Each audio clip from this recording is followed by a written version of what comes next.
bienvenue au cœur de l'art, des conversations sincères, toniques, joyeuses, à deux ou plus, qui stimuleront votre créativité et vous donneront envie, enfin on l'espère, de mettre plus d'art dans votre vie. Avec moi, Gwenaëlle Perron. Et moi, Sabina Pinzan. Et nous sommes toutes les deux des artistes basés en Bretagne, dans le Finistère. Alors, parmi les épisodes qu'on vous a déjà proposés, celui qui parlait du fait de devenir artiste après 40 ans a eu beaucoup de succès. Et on a décidé, comme la plupart des cinéastes qui trouvent que le filon marche bien, de faire la suite en quelque sorte et de vous parler de ce que ça veut dire être artiste dans la cinquantaine aujourd'hui. Et ceci sous deux aspects. Qu'est-ce que ça veut dire être femme, artiste de 50 ans ou plus aujourd'hui, et comment l'art, si on considère qu'on a commencé à la quarantaine par exemple, eh bien comment l'art nous a transformés, qu'est-ce que ça nous a apporté et comment l'art a contribué à faire la personne que nous sommes aujourd'hui. Alors, eh bien, je vais repasser la patate chaude à Sabina et lui poser la question de savoir comment elle se sent aujourd'hui, qu'est-ce que ça veut dire pour elle, et voilà. Eh ben, je me sens très bien, merci. Alors oui, la cinquantaine est un âge charnière dans la vie d'un être humain, qu'on soit homme ou femme.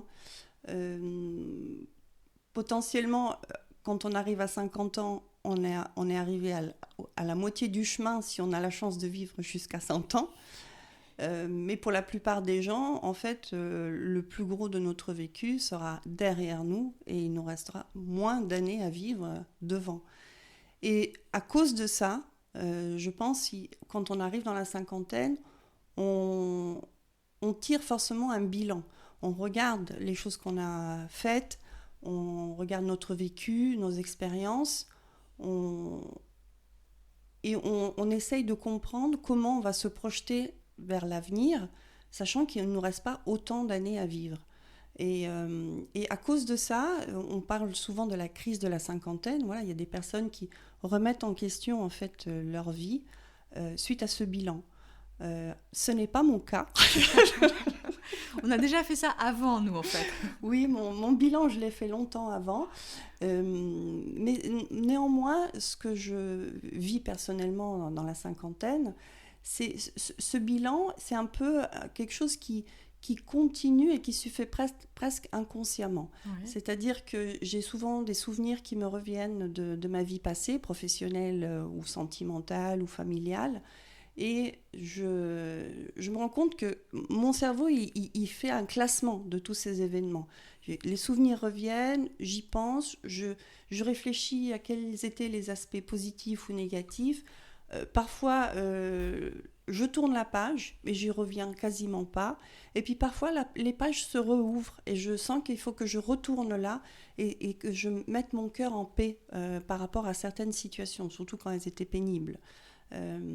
Et donc, voilà, pour moi, la cinquantaine, il y a ça qui se passe. En tout cas, c'est comme ça que je le vis. Je vis inconsciemment ce traitement de données de mon passé. Et ce besoin d'archivage aussi de certaines choses, voilà. D'être en paix, et d'une certaine façon de créer de la place pour passer à autre chose, pour mettre d'autres éléments dans ta vie peut-être aussi. Ouais. Et toi, ça t'arrive aussi de faire ça, ou toi, c'est déjà fait temps, classer tout le temps.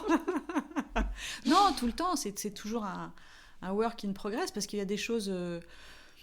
moins il y a d'émotionnel, plus c'est facile d'être en paix et de classer les choses. Plus il y a d'émotionnel, plus ça remonte loin dans l'enfance, et plus c'est des choses qui nous ont marqués durablement, et plus c'est difficile de classer le dossier, quoi, en fait. Je m'en suis aperçue, là, justement, en faisant cette consultation d'hypnose, ou qui m'a fait revenir vers des éléments du passé, et je me rends compte, en fait, je prends conscience aussi des traumas qui se sont créés à ce moment-là, tu vois, et donc ça, c'est important de revenir dessus, d'essayer de guérir de ça, en fin de compte, de ne plus être agi par ces choses qui se sont passées autrefois, et qui sont passées dans l'inconscient et qui te font avoir certaines réactions ou certains comportements, et de pouvoir être en paix avec tout ça, et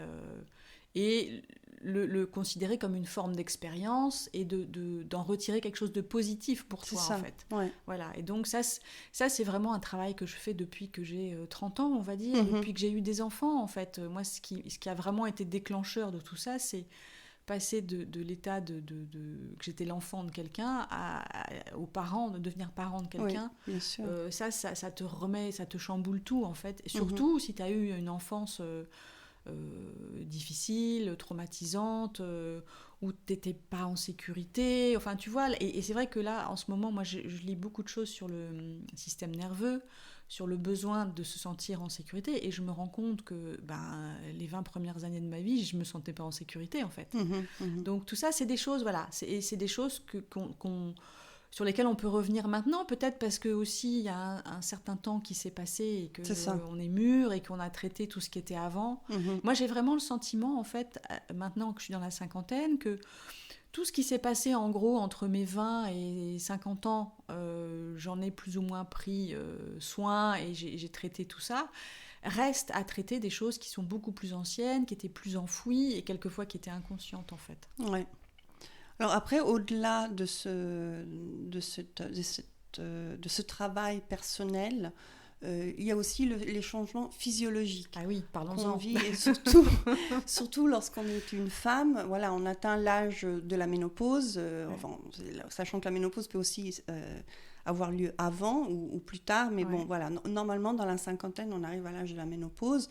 Donc les changements hormonaux, la prise de poids, les symptômes qui accompagnent la ménopause peuvent nous impacter quotidiennement, peuvent nous ralentir aussi dans notre élan, dans les diverses activités qu'on peut avoir, et peuvent aussi impacter notre morale, notre état.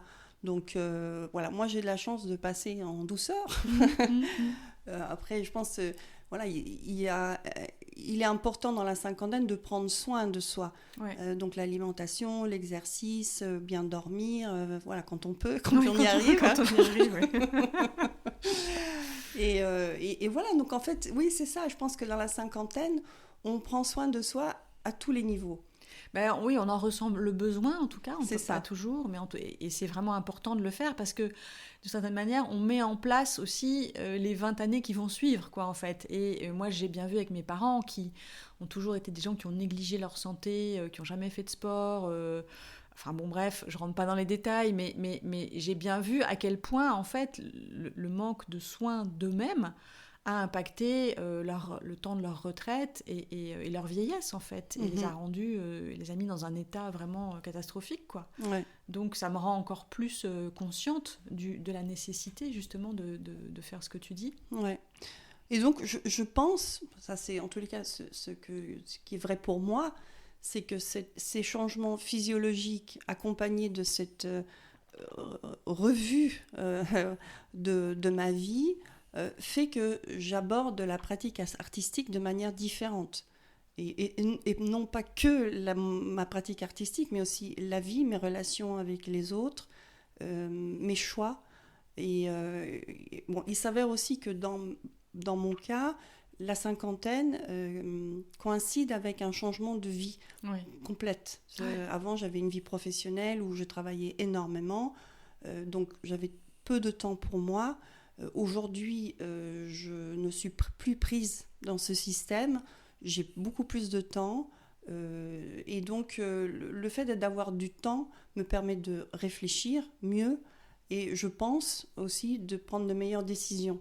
Et donc voilà, donc pour moi il y a plusieurs choses, un changement de vie plus le changement physique et tout ça fait qu'aujourd'hui je me sens vraiment différente par rapport à quand j'avais 30 ans par exemple. Voilà. Oui, c'est vrai qu'à la cinquantaine, notamment pour les femmes, l'arrivée de la ménopause, c'est quand même un défi, qu'on le vive bien ou pas, parce que c'est aussi un moment où on n'est plus fertile, on ne peut plus avoir d'enfants, les enfants, quand on en a eu, sont grands, notre corps change, il ne répond plus de la même manière, en fait, ça devient plus difficile, comme tu disais, de perdre du poids, de dormir. de faire du sport aussi, on sent qu'on perd du muscle. Enfin voilà, donc il y a tout un tas d'éléments auxquels il faut faire attention. Et c'est vrai que si on est toujours pris par une vie professionnelle, et moi je vois bien parmi les personnes qui suivent mes cours, qui sont dans mon groupe, eh bien il y a différents cas de figure. Il y a des femmes qui sont encore très actives et elles ont déjà du mal à dégager du temps pour créer, alors encore plus pour s'occuper d'elles. Ouais. Il y en a d'autres qui ont été très prises aussi par leur vie professionnelle, leur vie de famille, et qui n'ont pas eu beaucoup de temps pour elles, en fait. Et elles arrivent à 50, 60 ans avec encore beaucoup de travail à faire sur elles-mêmes, en fin de compte, parce qu'elles doutent beaucoup d'elles, elles n'ont pas confiance, elles ont du mal à intégrer une pratique régulière, par exemple. Tu vois, ça, c'est des choses que je vois fréquemment.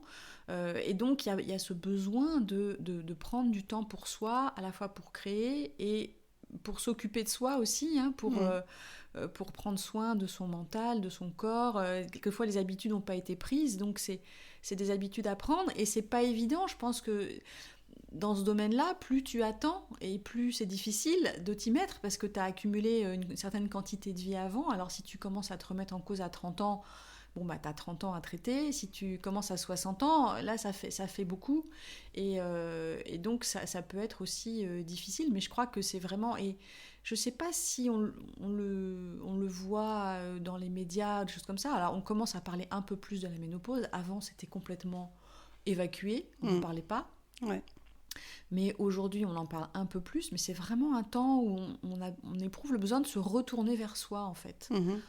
Et après, il y a ce qui accompagne en plus ça, c'est deux choses. C'est si on a des enfants et que normalement, dans la cinquantaine, les enfants, ils prennent leur envol. Hein, ils sont adultes si on les a eus à un âge relativement jeune.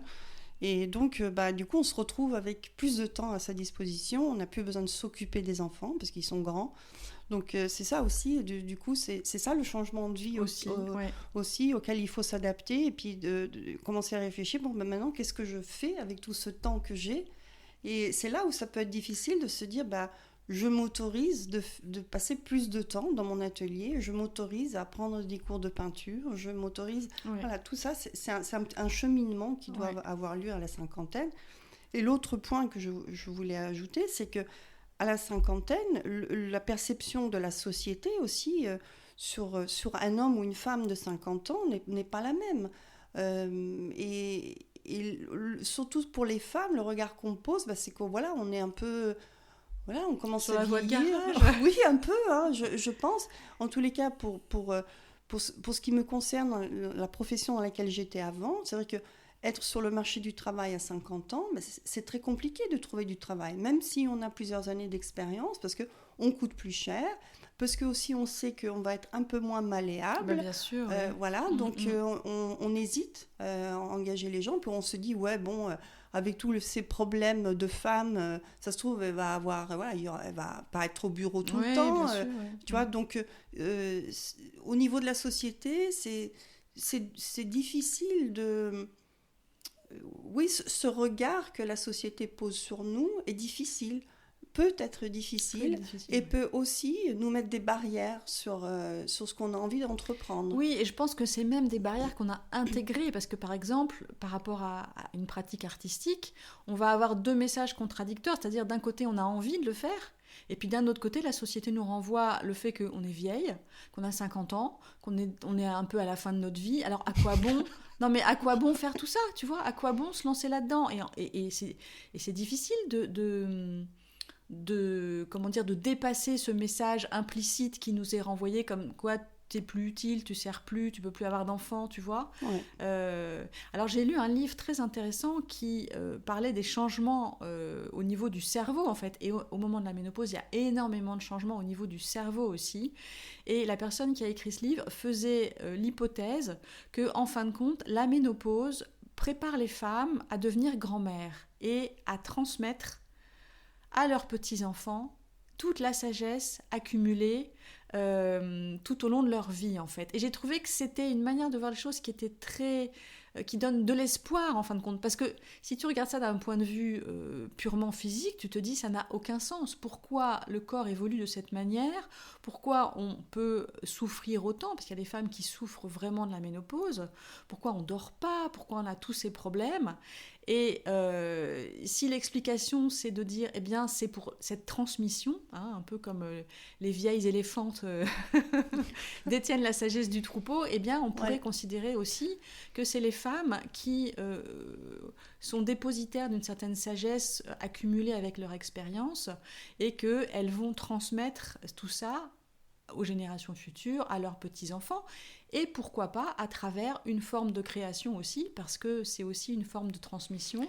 Oui, je pense que ce discours est valable même pour les femmes qui n'ont pas d'enfants, c'est mon cas, hein, moi j'ai pas d'enfants, mais c'est vrai qu'aujourd'hui, je ne suis pas tournée autant envers moi-même et la réussite de mes activités, de ta vie, mais plutôt je suis plus ouverte au monde autour de moi, aux gens qui comptent pour moi, et il y a cette envie aussi de s'engager pour des causes, utiliser l'expérience que j'ai, mes capacités, les outils que j'ai pour aider dans différentes choses, dans différents projets.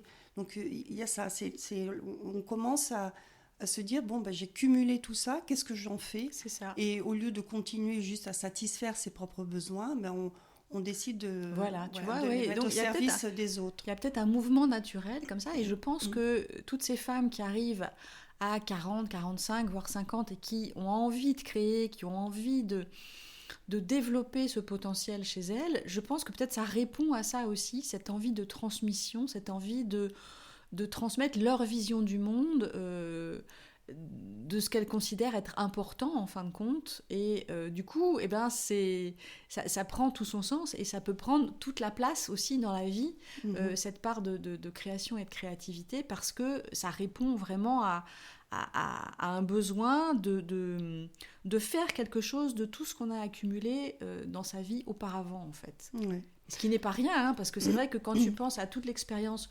professionnelle, familiale, et puis dans ta vie personnelle que tu as accumulée durant toutes ces années, c'est vraiment quelque chose qui est significatif, quoi, en fait, et qui te donne une assise que tu n'as pas vraiment avant. Même à 40 ans, tu n'as pas encore cette assise que le fait d'arriver dans la cinquantaine te donne, en fait. Tu te sens...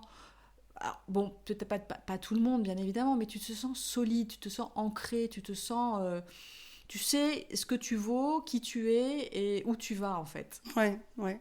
Et donc, pour aller plus loin dans ça, comment ça se traduit pour toi dans ta pratique artistique ? Je veux dire, le fait aujourd'hui d'avoir 50 ans, comment tu abordes ta pratique et qu'est-ce qui est différent aujourd'hui par rapport à il y a 10, 20 ans en arrière ? Par rapport au moment où j'ai commencé, en fait, déjà, je me sens beaucoup plus à ma place, en fait, parce que toutes les expériences que j'ai eues et l'évolution que j'ai eue, y compris la plus récente, en choisissant d'aller plus vers la transmission, vers la formation, ça fait qu'aujourd'hui, je suis bien là où je suis, en fait. Je me sens bien. Je me sens pas obligée, par exemple, de continuer à développer ma carrière artistique et d'être dans le circuit, j'expose, je vends, etc.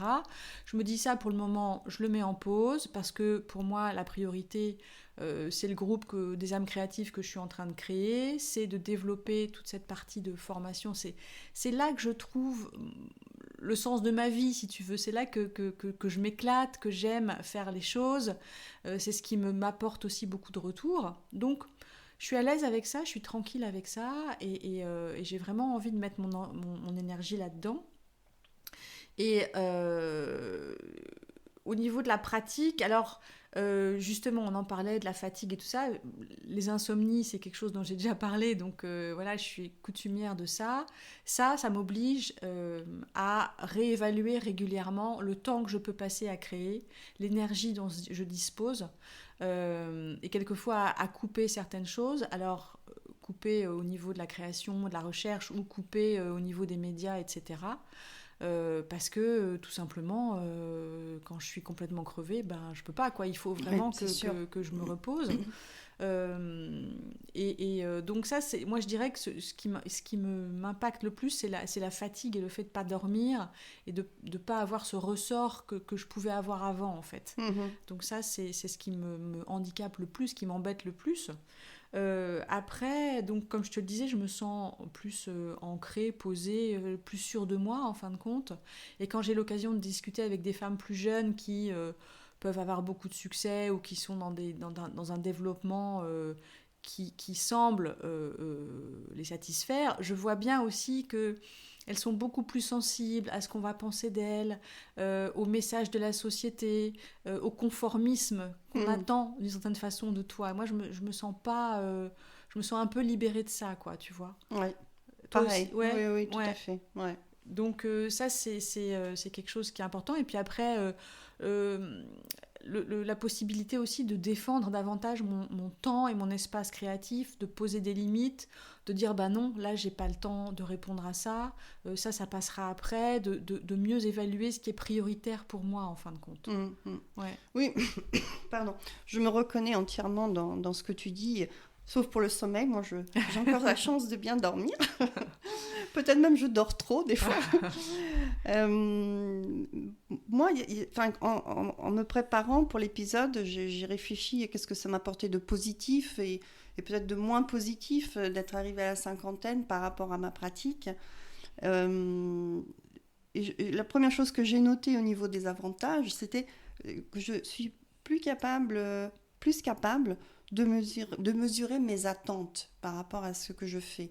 Donc mes attentes par rapport à mes œuvres, donc je me dis, bon, je me lance, je fais, et je me dis pas, ça va être, il faut absolument que je fasse une œuvre géniale, extraordinaire. Je prends juste du plaisir à travailler et je me dis, je verrai où ça me mène. Et je pense que ça, c'est un changement profond en moi. Parce que quand j'étais plus jeune, j'étais vraiment dans la démarche d'arriver à un objectif. Tu vois, il fallait que ma peinture soit ça, comme ci, comme ça. Et j'avais même déjà en tête une idée claire de ce que je voulais représenter. Il y avait une forme de performance dans cette approche ? Non, peut-être pas de performance, mais en tous les cas, quand j'étais plus jeune, c'était important pour moi de me fixer des objectifs et de les atteindre.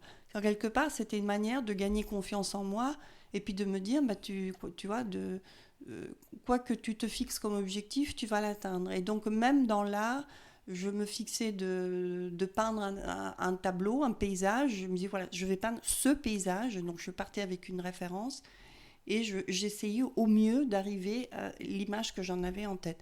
Alors qu'aujourd'hui, je me dis, mais non, en fait, je peux très bien partir avec une idée, mais je vais accueillir la spontanéité, je vais accueillir la surprise et en travaillant, des fois, ça part complètement dans une autre direction et ça ne me gêne pas du tout, alors que peut-être quand j'étais plus jeune, ça m'aurait gêné. J'aurais forcé peut-être pour rester sur le chemin que tu voulais. C'est ça, ouais. Donc, il y a ça.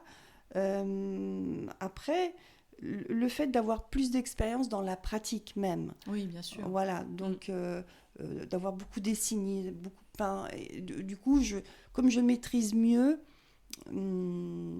ça me permet d'aborder la pratique de manière plus spontanée, plus fun, voilà, de manière générale. Hein. Je pense que quand on est dégagé de la pesanteur quelquefois, de ne pas savoir, ou voilà, de pas bien maîtriser. Ça. Ouais. Donc il y a ça. Et puis après, l'autre chose qui est plus profonde encore, c'est j'ai une réflexion plus approfondie sur ce que je veux exprimer, ce qui est en moi que je veux extérioriser.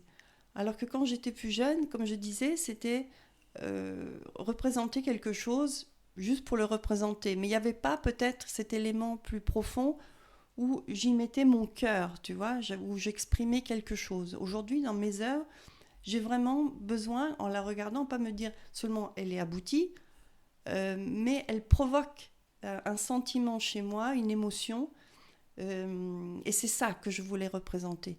Et j'espère que les personnes qui la verront retrouveront ces mêmes sensations, ce même sentiment. Donc j'ai une approche plus profonde. Voilà. Et ça, c'est vraiment particulier à la cinquantaine. Ça fait pas très longtemps que j'approche l'art de cette manière. Après, forcément, peut-être l'expérience aussi aide dans ce sens-là. C'est pas qu'une question d'âge. Je pense que l'expérience contribue également. Et puis après aussi, j'ai un œil plus critique et en même temps plus bienveillant par rapport à ce que je fais. Donc, je vais discerner plus rapidement les erreurs parce que j'ai l'expérience pratique, mais je ne vais pas me donner des coups sur la tête parce que j'ai fait une erreur. Alors que quand j'étais plus jeune, Tu te donnais des coups sur la tête? Oui, je me...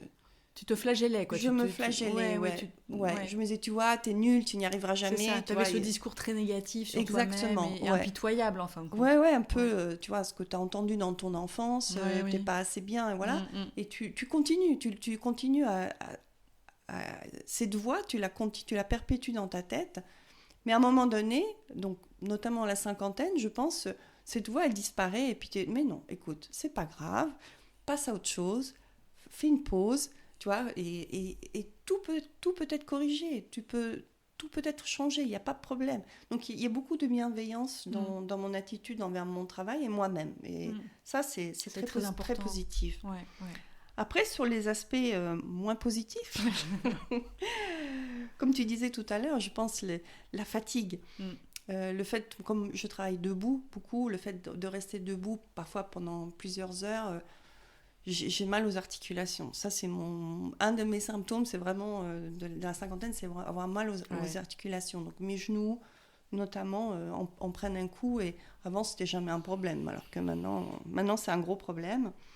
Et puis, la dernière chose, c'est l'enthousiasme. Quand j'étais plus jeune, rien m'enthousiasmait, tu vois. Alors c'était peut-être lié aussi au fait que je menais une vie professionnelle qui ne me convenait pas. Donc tout ce que je trouvais comme ressourçant ou beau en dehors de ma pratique, je m'enthousiasmais très rapidement. Je me disais, tu vois, quand même, il y a des belles choses. Il n'y a pas que ta vie au bureau, il y a aussi, tu vois. Mais c'était vraiment de l'enthousiasme, avec beaucoup d'émotion, presque les larmes aux yeux de bonheur quand je voyais quelque chose qui me touchait profondément. Alors aujourd'hui, je reste sensible à beaucoup de choses, mais cet enthousiasme, il n'est pas aussi fort, tu vois. Ça ne me prend pas les tripes comme à l'époque. Et c'est comme s'il y a quand même une petite flamme qui s'est atténuée. Elle ne s'est pas éteinte, mais elle s'est atténuée. Tu vois ce que je veux dire ? Je ressens ça aussi. Moi, toi aussi ?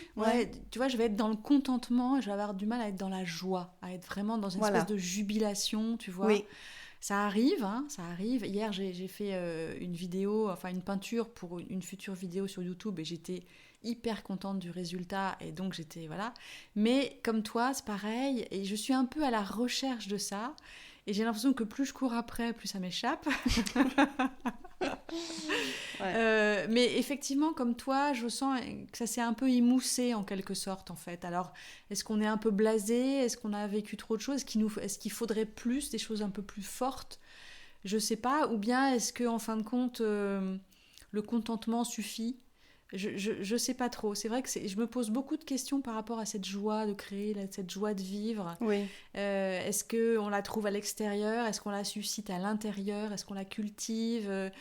Je pense aussi que, dans mon cas en tout cas, c'est lié au fait que je ne prends pas assez le temps, même si j'essaye, de me poser, de regarder, de contempler, tu vois. Les journées s'enchaînent parce qu'il y a 10 000 trucs à faire et à gérer.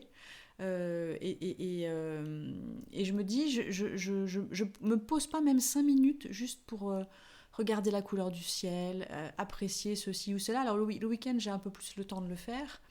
Mais dans la semaine, je le fais pas assez. Et je sais que je le fais pas assez. Et je pense, je suppute que si je le faisais, j'aurais ces petits moments de joie, justement, que tu vois la marée qui descend, tu vois un cormoran qui plonge. Alors oui, je pense que tu as la clé là. Je pense que tu as la clé. Je te rejoins entièrement.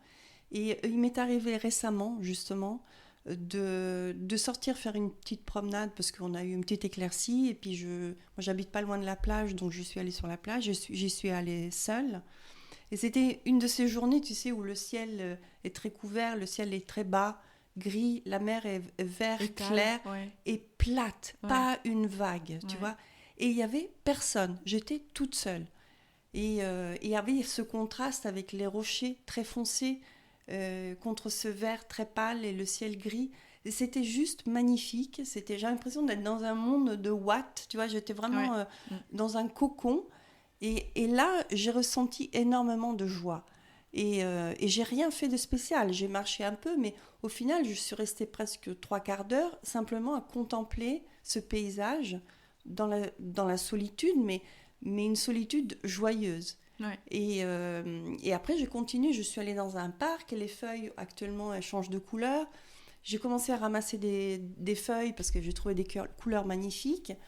Et j'étais comme une enfant. Et j'ai retrouvé un peu mon âme d'enfant, tu vois. C'est ça, en fait. On a l'impression parfois qu'on l'a perdu, cette âme d'enfant qui s'extasie, tu vois, qui s'enthousiasme avec un rien.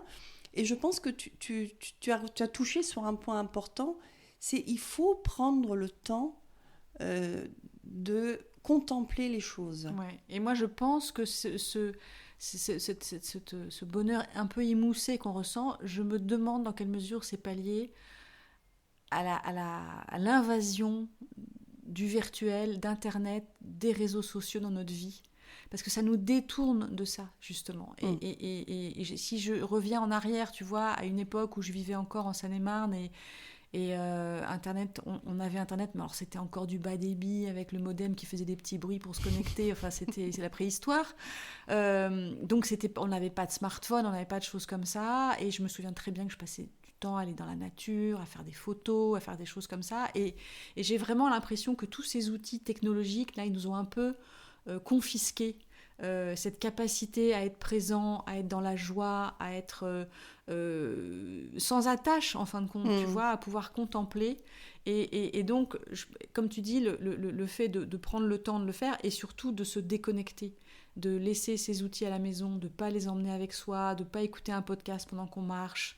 Non, mais tu vois, toutes ces choses qu'on prend l'habitude de faire. Sauf celui-ci, hein. Non, celui-ci, on peut l'écouter dans son atelier quand on travaille. Mais tu vois, et je crois que et ça, c'est peut-être aussi quelque chose dont nous, on a conscience à notre âge maintenant, parce qu'on est de cette génération qui n'a pas toujours connu ça. Contrairement à mes enfants, mon fils, à 2 ans, il avait une souris dans la main, et il jouait avec des trucs sur l'ordinateur, tu vois. Et donc, il a toujours connu ça. Alors que nous, on a connu une jeunesse où quand on avait 3 cartons pour se faire des cabanes, on était super contents, quoi. Tu vois, on n'avait pas besoin des jeux sophistiqués. Oui, c'est vrai, on a connu le monde où il n'y avait pas d'ordinateur. Voilà, et donc on peut vivre sans. Oui. On peut vivre sans beaucoup plus facilement. On est la preuve vivante. Beaucoup plus facilement peut-être que des jeunes générations qui oui, c'est vrai. Et voilà, et je pense que tout ça c'est un peu lié en fait, cette joie qui s'émousse, c'est peut-être dû à ça, parce que tous ces réseaux sociaux, alors déjà ça te happe. L'autre jour, mon mari, il n'y a pas plus tard que quelques jours, il me dit « Ah, je voulais aller voir tel truc », et puis il s'est fait happer par Facebook qui lui a proposé tel truc. 10 minutes après, il était là, il savait à peine plus pourquoi il était venu, en fin de compte, tu vois.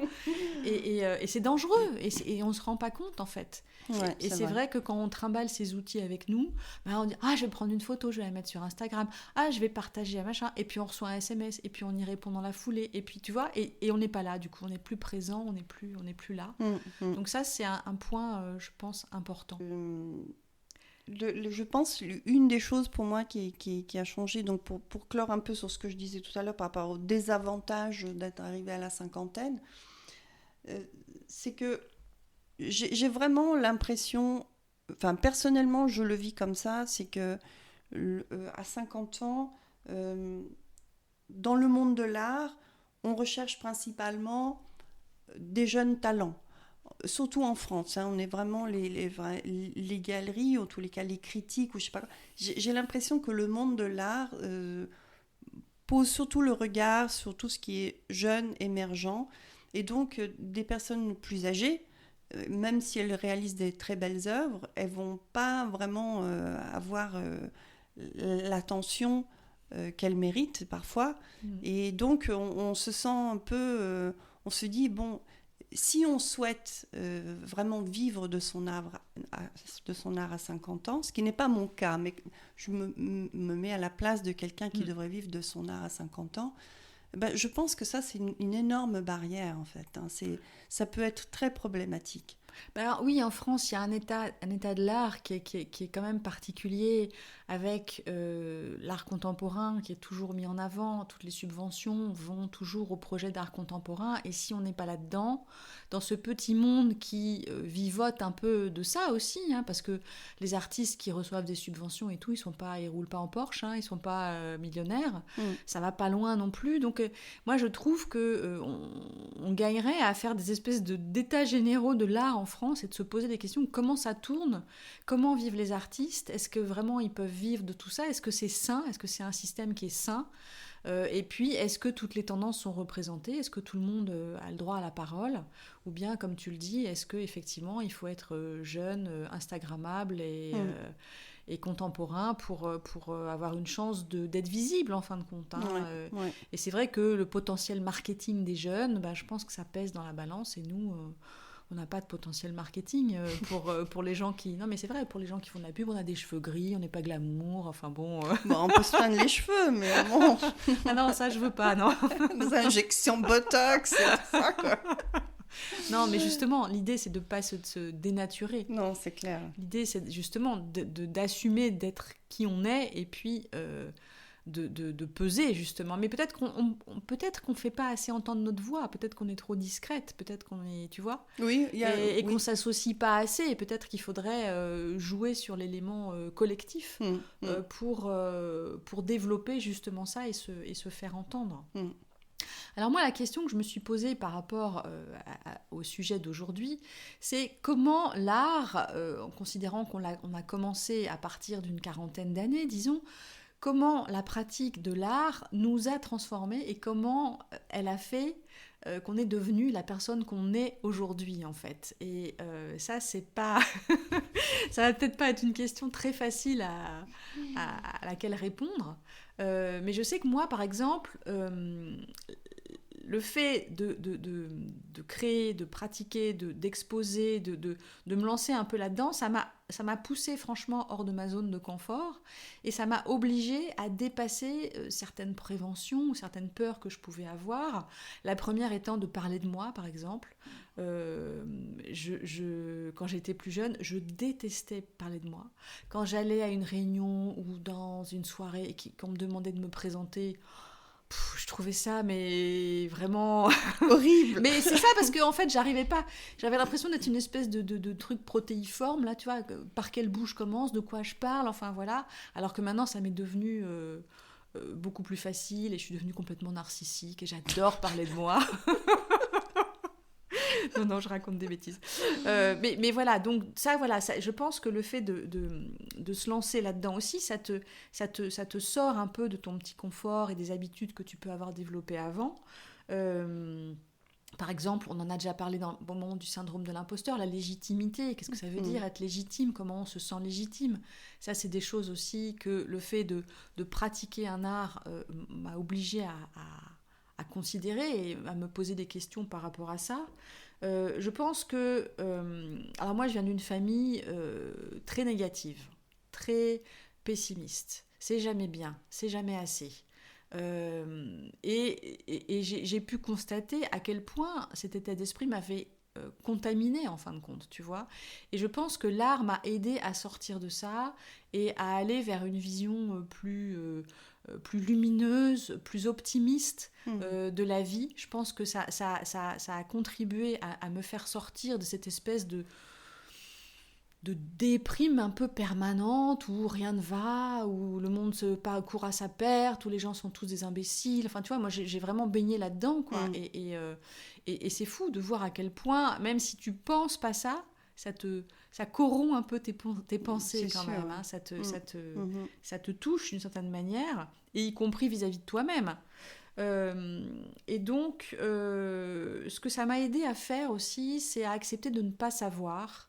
Je pense que voilà, tout est lié, c'est-à-dire venant d'un milieu qui m'insécurisait beaucoup, je me suis beaucoup défendue par l'intellect, donc j'avais envie de maîtriser, j'avais envie de savoir, j'avais envie d'être sûre que les choses étaient bien carrées et que je savais où j'allais. Et donc le fait de pratiquer de l'art, et surtout de le pratiquer comme je le fais, c'est-à-dire je crée le chaos et après j'essaye de m'en sortir, ça m'a aidé à à sortir de ça, de ce besoin de tout maîtriser, de savoir où je vais et d'accepter un peu plus. Alors j'ai encore du chemin à parcourir, hein, je suis pas arrivée. Mais voilà, d'accepter un peu plus le fait de ne pas savoir, d'embrasser un peu l'inconnu, la surprise, ce qui peut surgir. Et puis surtout, ça m'a appris la patience. Alors là, c'est pareil, je suis pas au bout de mes peines, mais moi qui étais très, très, très impatiente, je pense que je le suis un peu moins et que voilà, le fait d'embrasser le processus créatif dans toute dans tout ce que ça exige de soi-même, en fait, de lenteur, c'est-à-dire qu'on peut commencer une toile un jour et puis 6 mois après, elle n'est pas finie, mais on va pouvoir s'y remettre. De la même manière, il y a des gens qui te disent « Ah ben, j'aimerais bien t'acheter une toile, mais ça se fait pas tout de suite, ça se fait peut-être 2 ans après. » Voilà. Et donc, le temps de l'art, c'est pas le temps d'aujourd'hui. C'est un temps long, c'est un temps, comment dire, qui est en profondeur, qui est plus intense, mais c'est un temps très long, en fait, et il faut vraiment l'accepter. Je sais pas si toi, tu ressens ça aussi. Mais écoute, quand je t'ai entendu... parler de ça au début, je me suis dit, mais mon Dieu, moi, j'ai même pas pensé à ce que l'art a pu apporter dans ma vie. Donc, j'ai paniqué. Je me suis dit, j'espère qu'elle me pose pas la question en premier. Mais en t'écoutant, non, j'ai réfléchi. En fait, je pense une des choses qui va sembler, qui va paraître toute bête, mais comme je disais, j'ai travaillé longtemps dans une profession, j'étais dans un bureau, je rendais des services, et donc j'étais sur un ordinateur, et tout ce que je faisais était virtuel. Et du coup, le fait d'avoir une pratique artistique, ben, j'utilise mes mains. Donc mon corps est engagé dans ce que je fais. Alors bien sûr, quand on est sur un clavier, on tape avec nos doigts, mais c'est pas la même chose. Surtout maintenant que je prépare mes mélanges avec la cire froide, enfin, c'est moi-même qui la fabrique. Donc j'ai vraiment plus les mains dans la matière. Donc je suis revenue un peu sur terre, tu vois, et j'ai l'impression de mieux maîtriser et surtout... c'est comme si des connexions différentes se sont faites dans mon esprit, dans mon cerveau. Je te rejoins sur ce côté tactile de la peinture. Oui. Moi, j'ai déjà essayé de travailler sur ma tablette, par exemple, tu vois, avec un crayon et de manière virtuelle. Je n'ai pas de plaisir à faire ça. Non. Moi, le plaisir, c'est pareil, c'est de toucher, c'est d'être dedans, quoi, dans la matière, de toucher la surface du papier ou de la toile, d'être dans la peinture, de manier les outils avec les mains. Ça, je te rejoins complètement là-dessus. Oui, ça, c'est super important. Et puis après c'est aussi... j'avais un travail qui était très intellectuel, donc il fallait beaucoup réfléchir, il fallait organiser, planifier. J'étais beaucoup dans la planification, tu vois, l'anticipation, la prise de risque, donc l'évaluation des risques, tout ça.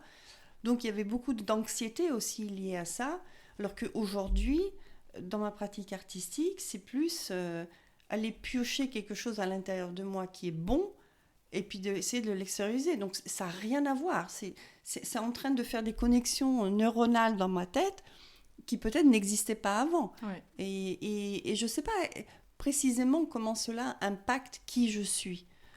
En tous les cas, mon attitude envers le monde extérieur et envers les gens a changé. Et je te rejoins sur la patience.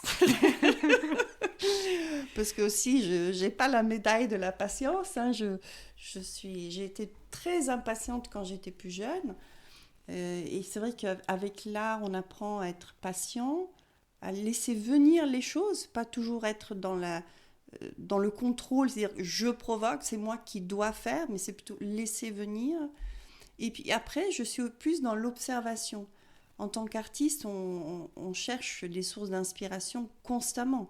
Un rien peut nous inspirer. Donc du coup, on sait que même en écoutant un ami parler, un mot va nous toucher, une phrase va déclencher une pensée. On se dit « Ah, mais je pourrais développer un truc là-dessus. » Après, même en faisant ses courses, l'arrangement des bananes sur le stand, ça peut nous inspirer, tu vois. Non, mais des choses aussi bêtes. Le caddie de la ménagère. Oui. De plus de 50 ans, pour le coup. Mais vraiment, les choses les plus banales de la vie, tous les jours, peuvent potentiellement être une source d'inspiration. Ouais. Donc du coup, j'ai l'impression d'être à l'affût constamment de choses visuellement, auditivement, tu vois, même au niveau tactile. Une sensorialité plus exacerbée qu'avant. Oui, en fait. j'aime bien toucher l'écorce des arbres, parce que les arbres, justement, sont un thème récurrent dans mes œuvres. Donc, j'aime bien les toucher et me dire, mais pourquoi cet arbre ? Pourquoi je m'arrête voir celui-ci ? Donc, je suis obligée de le toucher, je suis obligée de le sentir, je suis obligée d'observer la forme des feuilles, du tronc, des branches. Et peut-être qu'avant, je n'étais pas du tout dans cette... dans les cas, je n'étais pas engagée à ce point. 1, parce que je n'avais pas le temps. 2, parce que je ne me donnais pas le temps même quand je l'avais. Et 3, parce qu'aujourd'hui, je sens que cela me nourrit. Alors qu'avant, j'aurais dit, moi, non, c'est une perte de temps. Ok, c'est bon, j'ai passé 5 minutes, ça va, on passe à autre chose. Alors que maintenant, je me dis, mais non, plus tu passes de temps, plus il se passe... Et je n'arrive pas à mettre le mot dessus. Je ne sais pas dire concrètement qu'est-ce que ça apporte. C'est comme on disait tout à l'heure, contempler quelque chose pendant une demi-heure. Je ne sais pas ce que ça apporte, mais il y a un bien-être, et ce bien-être, forcément, a un impact positif sur qui on est. Ça peut que nous rendre heureux, et aussi, ça ne peut que améliorer notre pratique artistique, ça peut que venir la nourrir. Bah oui, je crois que c'est l'amour de la vie, tout simplement. C'est-à-dire que tu apprends à aimer la vie sous toutes ses formes, y compris celles qui sont pas belles, pas agréables, pas confortables. Et peut-être que c'est ça qu'on développe aussi tout au long de notre vie, en fin de compte, à aimer la vie telle qu'elle est, à aimer notre art tel qu'il est, et à s'autoriser à le faire tel, en fin de compte. Et c'est peut-être ça la leçon à retenir Absolument. de la cinquantaine. Oui.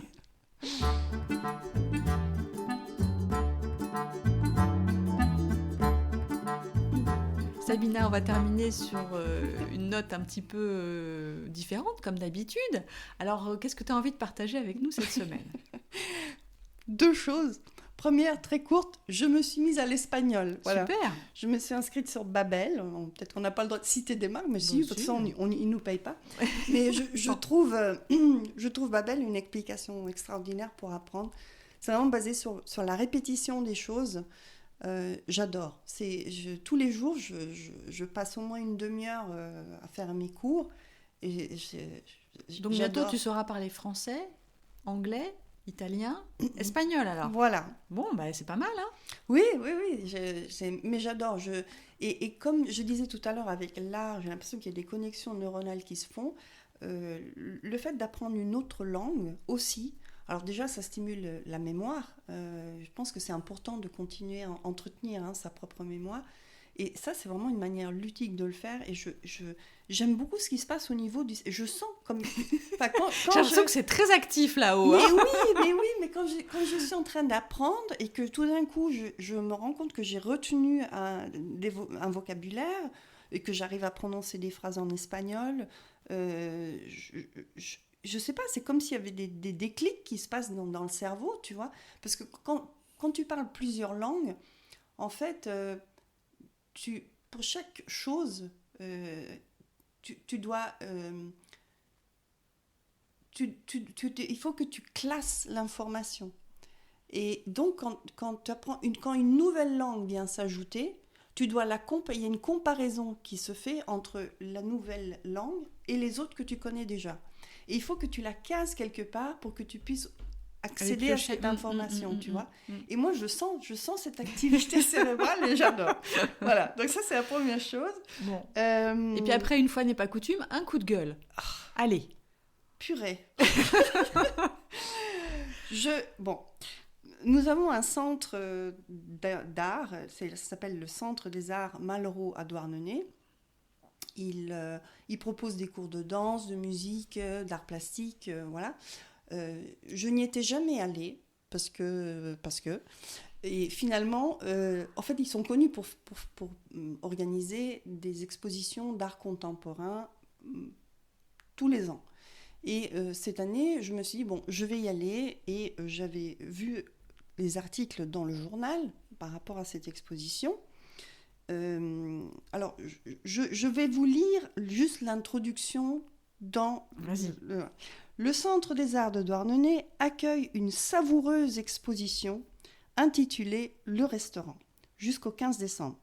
Au menu, des œuvres d'artistes reconnus sur le thème de la nourriture et d'autres conçues dans le cadre d'ateliers avec des résidents d'EHPAD ou travailleurs en ESAT. Voilà. Donc, moi, je ne sais pas, peut-être que c'est moi qui n'ai pas compris, mais quand tu lis ça, tu te dis, bon, c'est une exposition autour du thème du restaurant. Donc, ça va être le restaurant, la nourriture, enfin, tout ce qui est engagé. Oui. Voilà. Et puis, on te dit des artistes reconnus. Donc, tu te dis, waouh, il y aura quand même des choses, tu vois, très surprenantes. Alors, bon, déjà, le centre lui-même est pas mal. Il y a 2 salles qu'ils occupent pour les expositions. Donc, quand tu arrives, on t'accueille très bien. On te dit, voilà, l'exposition, elle est dans cette salle-là. Pour accéder à la deuxième, il faut passer par là. Ça, c'est le plan. Ils te fournissent un plan avec le nom des artistes pour chacune des œuvres. Mais mon Dieu, j'ai rien compris. Mais j'ai absolument rien compris. Alors, certes, il y avait des tables avec des chaises en plastique, ici et là, avec des objets non identifiables posés sur les tables, des œuvres qui n'avaient ni queue ni tête et souvent aucun rapport avec le restaurant. Et alors, il y a une œuvre en particulier qui m'a frappée. Je pense que c'était peut-être le but de cette œuvre, mais en tous les cas, elle m'a hantée pendant plusieurs heures après, parce que c'est resté dans ma tête. C'est un téléviseur dans lequel on voit un film, et c'est la répétition d'une tranche de jambon qui se déroule. Elle est enroulée et elle se déroule. Et pour accompagner ce déroulement de la tranche de jambon, il y a une voix qui dit « jambon, jambon ».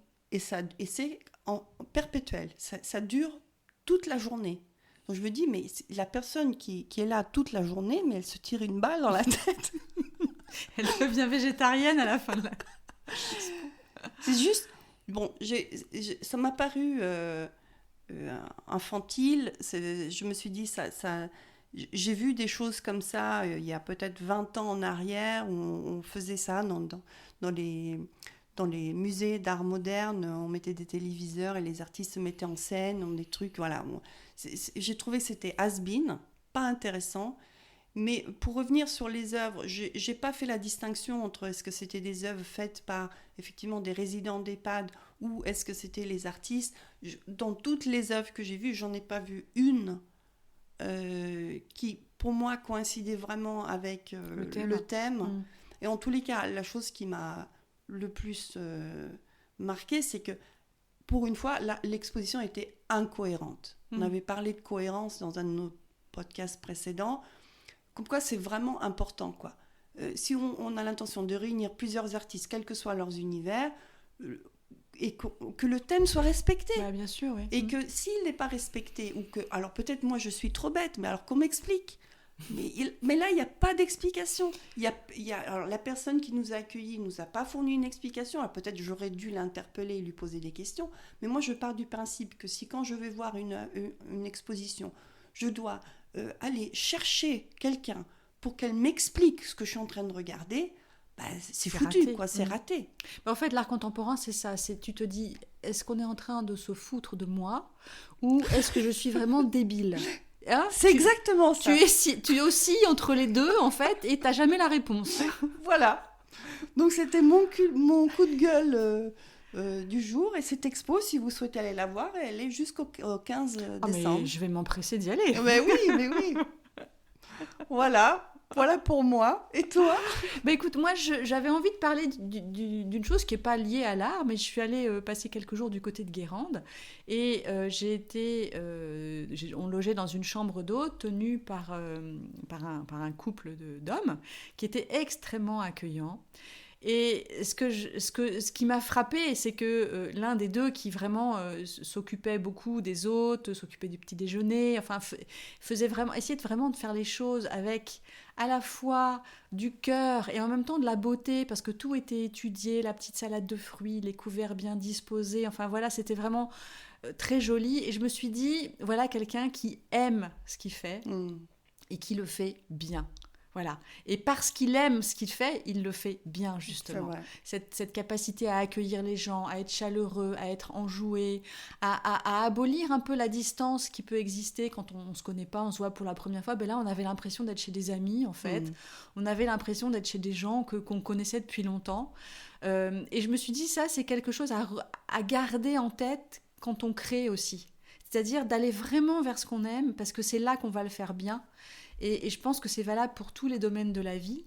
Et donc voilà, j'ai vraiment apprécié le contact avec ces deux personnes, mais plus particulièrement avec celui qui s'appelait Camille, et qui était vraiment quelqu'un, on sentait, qui était tourné vers les autres, qui était dans une forme de générosité aussi. Et ça, je pense que c'est quelque chose qui est important dans l'art. Tu mettras peut-être leurs coordonnées sur Oui, je mettrai leurs coordonnées, quoique bon, c'est les bonnes adresses. Je ne sais pas si je vais les partager. Hein. Non, c'est vraiment un endroit très très sympa. Ils ont une maison d'hôte dans une maison qui date de 1870 et qui a été relativement préservée, même si bien sûr elle a été modernisée. Et puis donc il y a toute une histoire derrière cette maison qu'ils nous ont racontée. Mais vraiment, c'était un très très bon moment et ça fait partie des endroits où on a envie de retourner. Et j'ai cru comprendre qu'ils avaient une clientèle très fidèle qui revient tous les ans ou presque. Ouais, sûrement, oui. Bah oui, parce que quand tu es accueilli comme ça, c'est tellement rare qu'il faut vraiment le garder dans ses petits papiers, quoi. Mais bon, je veux bien le partager, je le mettrai, je mettrai dans les notes. Et ben voilà, c'est la fin de cet épisode. Merci Sabina. Merci Gwenaëlle, merci à toi. De ces échanges toujours fructueux qu'on a ensemble. Et puis merci à vous qui nous écoutez, qui nous mettez des commentaires, des appréciations, qui nous proposez des remèdes à l'insomnie. J'ai eu pas mal de retours sur comment sortir de l'insomnie. Il y en a certains que j'avais essayé, d'autres pas encore. Mais bon, c'est en cours, j'essaye plein de choses. Je ne sais pas s'il y a quelque chose qui peut marcher, on verra bien. Ouais. Et puis moi, je voulais juste faire un petit coucou à tous les auditeurs en Australie. Ah bon, oui. Mais oui, parce qu'on a énormément de gens qui nous écoutent en Australie. Ah oui, bah donc Down Under. Yes, hello. Oui, c'est vrai qu'on a des gens qui nous écoutent un peu aux États-Unis, un peu aussi en Afrique, dans les pays du Maghreb. Donc oui, c'est bonjour à tous ceux qui sont bien sûr, à tous ceux sur qui la sont... planète tout entière. Tout Et puis merci d'être là, de nous suivre et de nous mettre des commentaires et de nous encourager à poursuivre. Voilà, bonne semaine à vous et à bientôt. À bientôt. Au revoir.